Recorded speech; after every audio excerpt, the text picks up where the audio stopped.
Hello, Interstellar. This is the fifth and the last clip on your last chapter, that is Indian politics, trends, and developments. In this clip, I'll be explaining about the rise of BJP and the emergence of new consensus. Now, although it is not mentioned in the syllabus, however, as mentioned in my fourth clip, as per the latest CBSE instruction regarding what pages the students have to read from the old textbooks, these topics are also included in the pages that we need to read. I'll be sharing the link in the description below so that you can access the document. And in that document, you'll find all the details of the page numbers you need to read from your textbooks and the page numbers that you need not read. Okay? Anyway, in this clip, I'll be covering, as I said, the rise of BJP and the emergence of new consensus. Of course, we'll do each point in detail. Now, one of the developments during the 1990s was the rise of politics based on religious identity. Okay, India constitutionally, we know, is a democratic and secular country.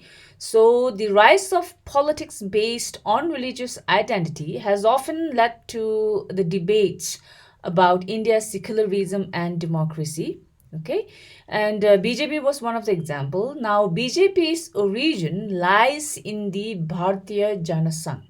So, after emergency, BJP had merged with the Janata Party and came to power in the form of National Front government. But then, with the fall of Janata Party, the party broke, and those who supported Janat Sangh formed the Bharatiya Janata Party in 1980. And then they adopted the ideology as Gandhian socialism. However, they did not get much success in the 1980 and 1984 elections. So, after 1986, the party changed its ideology and began to emphasize on Hindutva as its ideology, and then they started mobilizing the Hindus as well. I've already told you what Hindutva means while doing the parties and the party systems. Okay. Anyway, Hindutva literally means Hinduness or nationhood. Here it focuses on Indian nationhood. It basically meant that to be members of the Indian nation, everyone must not only accept India as their fatherland, that is Pitrabhu, but also as their holy land, that is Punyabhu. Okay.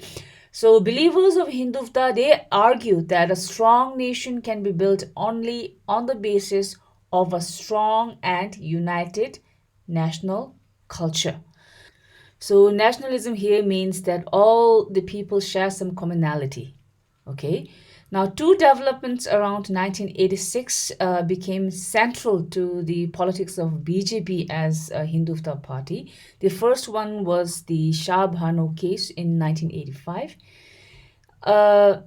Now, Shah Bhano case, here a 62-year-old Muslim woman was divorced by her husband. So, this 62-year-old divorced woman, she had filed a case against her husband, against her former husband, for the maintenance of herself and then and their 5 children. Okay, so the Supreme Court decided in favor of her, which means she wins the case. However, some Orthodox Muslims saw the court's decision as an interference in the Muslim personal law. Now, India has separate sets of personal laws for each religion, which governs marriages, divorce, succession, adoption, and maintenance. Okay, and Muslims, they have their own personal law, that is the Shariat law, in which they have their own system of paying maintenance once a couple gets divorced. So, because of this, they pressurized the Muslim Orthodox. They pressurized the government. Okay, and Congress under Rajiv Gandhi was the ruling party at that time. Under the pressure and on the demands of those Orthodox Muslims, the government passed Muslim Women Act, that is the Protection of Rights on Divorce, 1986, that nullified, or you can say that reversed or cancelled the Supreme Court's judgment.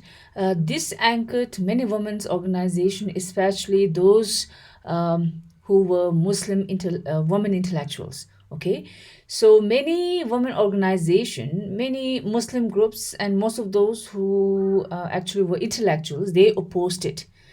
So Congress faced criticism from both the sides, and the BJP also, they criticized this action of the Congress government's decision.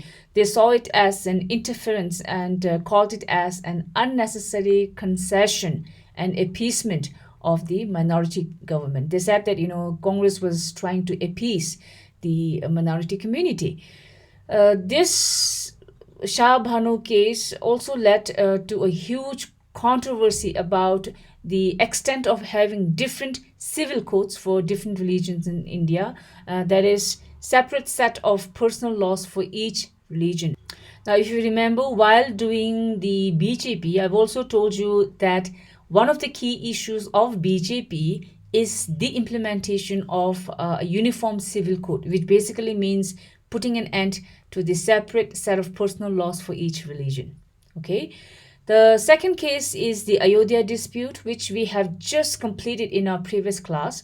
So I won't explain it here again.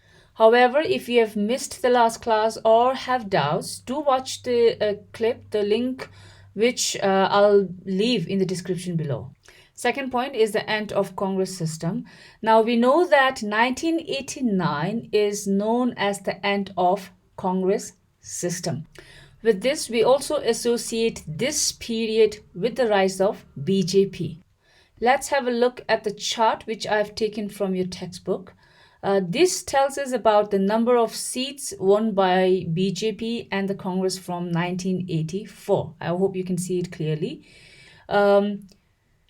So you can see that in 1984, Congress has won with a huge vote, that is 415 votes, and BJP has got only 2 votes. And if you remember, that was right after the assassination of Indira Gandhi. 1984, in fact, was the last year of Congress to rule India on absolute majority vote. Okay, here is all the governments formed under those years. Although in 1991 you can see Congress, but then that was a Congress-led coalition government. Okay, so 1989 is the year when we say it is the beginning of the era of coalitions. And we also know by now why it was called the beginning of era of coalitions. Yes, because from 1989 until now, all the governments have been coalition governments. All right. I've already explained this in detail while doing the parties and the party system. Now, if you have forgotten, please refresh your memory by clicking on the link below in which we have learned about the coalition governments. So anyway, if you look carefully at the chart, you will notice that in the 1991 election, BJP's vote has increased a lot. This, in fact, was the result of mobilization done by BJP during the Ayodhya dispute, which in fact favored BJP in their election. Then you can see that the votes of both Congress and BJP do not add up to more than 50% until 2014. And that's because of the emergence of many parties, including the regional parties, or you can say the state parties, and the votes getting distributed to those parties, unlike the earlier Lok Sabhas, when the votes would get concentrated in major national parties. This also led to the importance of the role of regional parties in the form of their vote support for the formation of the government. So you can see that the gap between the national parties and the state or the regional parties is decreasing.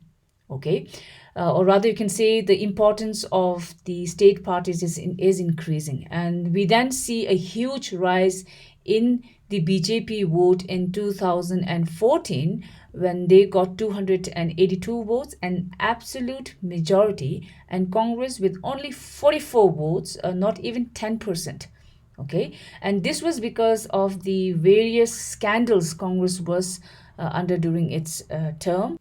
Finally, we see the continued rise of BJP in the 2019 elections. In fact, an increase in the votes. BJP with 303 votes and Congress with only 52, again, not even managing to get 10%. This dominance of the BJP in the elections by securing absolute majority since 2014 has also led the social scientists to term the period as BJP system. Okay, if you see the graph here, which I've taken from your textbook again, you can clearly see that the percentage of vote share of Congress, that is in red color, has been decreasing, whereas the BJP's percentage of vote, which is green in color, has been increasing. And that's why it is known as the period of decline of Congress and rise of BJP. You can also see a sharp increase in the BJP after 2009 and a sharp decrease in the Congress as well. Now, with the beginning of the coalition era, we also get to see the emergence of broadly four groups of parties, and that is parties in coalition with the Congress, that is the UPA. All right, and then we have parties in coalition with BJP, that is the NDA, the National Democratic Alliance, UPA being the United Progressive Alliance. And then the third one we have is the left front parties, the CPI, and other parties who are not part of any of these three. Okay. Now, of course, there is difference in their ideologies, and no need to mention, of course, competition as well. But then, despite competition and difference in the political ideologies, a broad agreement seems to have emerged amongst most of these parties. So, this consensus or this agreement consists of four elements. The first one being the agreement on new economic policies. When India adopted new economic policies in 1991, that is the liberalization of economy, it was opposed by several groups. But then, despite opposition from those groups, the new economic policy of the free trade and liberalization of economy is supported by most of the parties, because they believed that those policies would lead the country to prosperity and development and economic development, and also give a status of economic power to India in the world. Okay. Second is the acceptance of the political and social claims of the backward classes. Now, the political parties have recognized and accepted the political and social claims of the backward caste. They feel that these need to be accepted, and thus all the political parties, they support the reservation of seats for the OBCs and backward castes.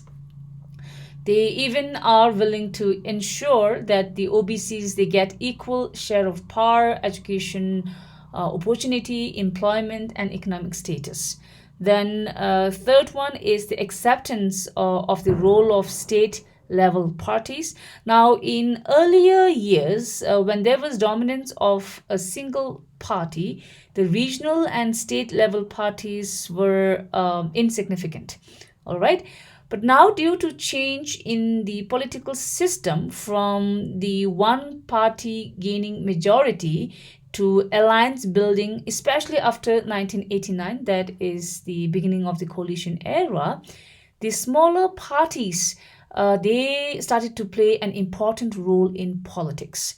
So the gap between the national parties and the regional or the state parties is decreasing. Okay, we have already studied how the votes of state parties or the regional parties have helped the national parties in forming governments, thereby even sharing power. Okay, thus the state level parties are now being recognized for their role. Finally, we have emphasis on pragmatic considerations rather than ideological positions. Now we also get to see a shift on the emphasis on pragmatic consideration, meaning being more practical than focusing on ideological positions. This simply means that the uh, in coalition politics, parties they have shifted their focus from political ideologies to power sharing arrangements. So while forming a coalition government, the parties they don't focus on ideologies, they rather focus on the ground level reality, that is the power sharing.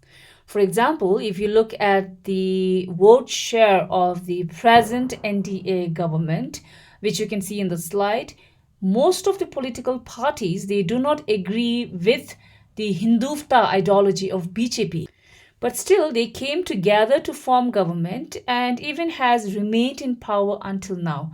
So we see a lot of change in the Indian politics. The politics we can see has become more competitive. However, despite the changes, the above are the four elements on which a kind of agreement is seen. Okay, so with this, we have finished not only with the last chapter but the whole syllabus as well. I hope my videos have helped you in understanding the contents better. Should you have any questions, you know where and how to reach me.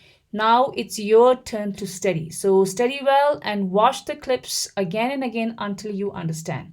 Okay? All the best. Take care and see you soon. Bye bye.